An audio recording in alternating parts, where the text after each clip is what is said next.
उन्होंने कहा, ये बेकार की बातें बंद करो, कोई सवाल पूछो, आज अंतिम दिन है। जब गुरु जीवित होते हैं तब वो लगातार आपको उलझन से निकालते रहते हैं, उसके बाद कोई सुलझाना नहीं होता। वो अच्छी तरह से जिए, जब मृत्यु आई तो वो अच्छी तरह मरेंगे।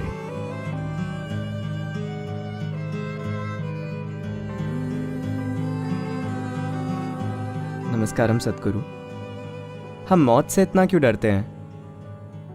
देखिए, अभी इतना डर इसलिए है क्योंकि आपके जीवन की अहम चीजें केवल आपके कपड़े, आपके गहने, आपकी शिक्षा, वो कुछ लोग हैं जिन्हें आपने अपने आसपास इकट्ठा किया है। आपके जीवन का सार बस यही है।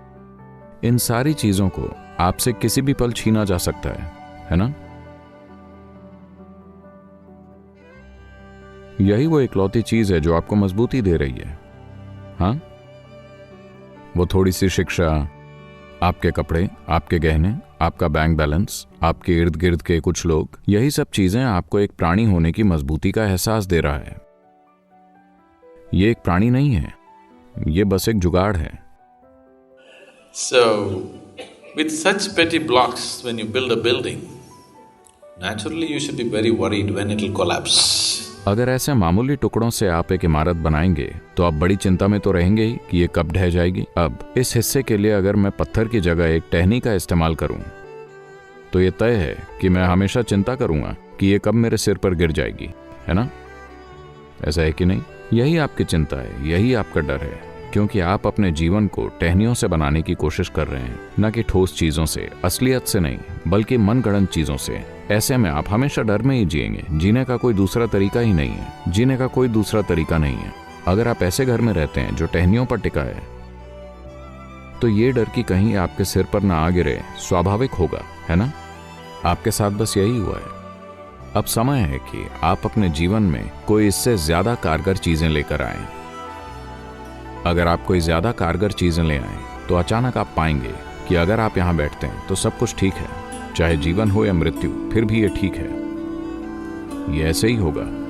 एक बहुत सुंदर कहानी है। बुद्ध अपने जीवन के आखिरी दिन पर वो हमेशा सुबह चावल के दलिए का नाश्ता करते थे और नाश्ता पूरा होने पर वो हमेशा उन सन्यासियों से मिलते थे जो उनके आसपास होते थे और हर रोज कहा करते थे, कोई सवाल है तो पूछिए। ये 40 सालों तक चला।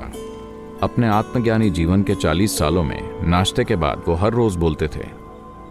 जो कोई भी वहां होता, 10 लोग, 10,000 लोग, चाहे कितने भी लोग हों, नाश्ते के बाद वो हमेशा बैठकर बोलते थे। तो अपने जीवन के अंतिम दिन उन्हें पता था कि ये उनका अंतिम दिन है।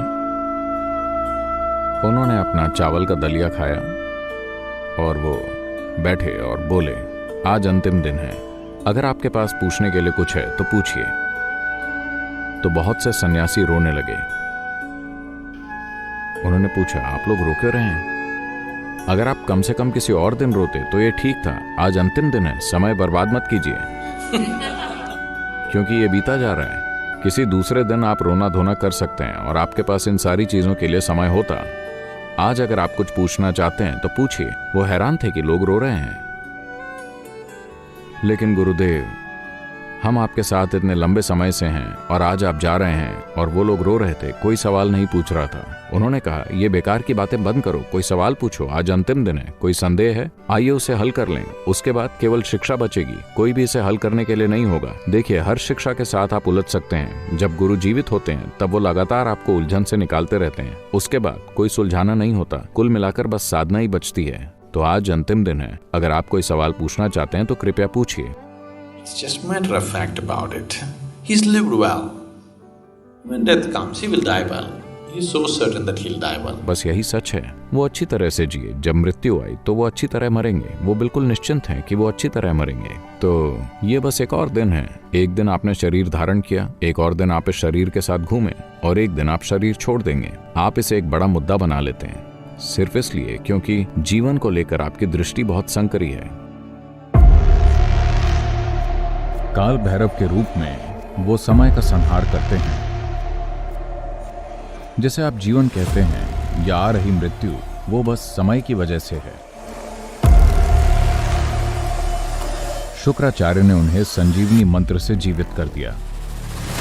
तब शिव ने कहा, उन्हें मारने की जरूरत नहीं है, मैं उन्हें नियंत्रित कर लूंगा।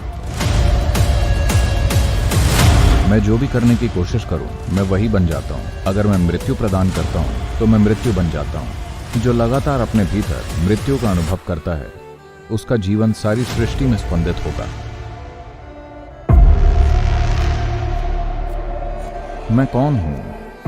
ये ज्यादातर लोगों को मेरे जीने के तरीके से नहीं दिखता। जिस तरह से मैं जाऊंगा, शायद वो देखकर उन्हें इसका आभास होगा।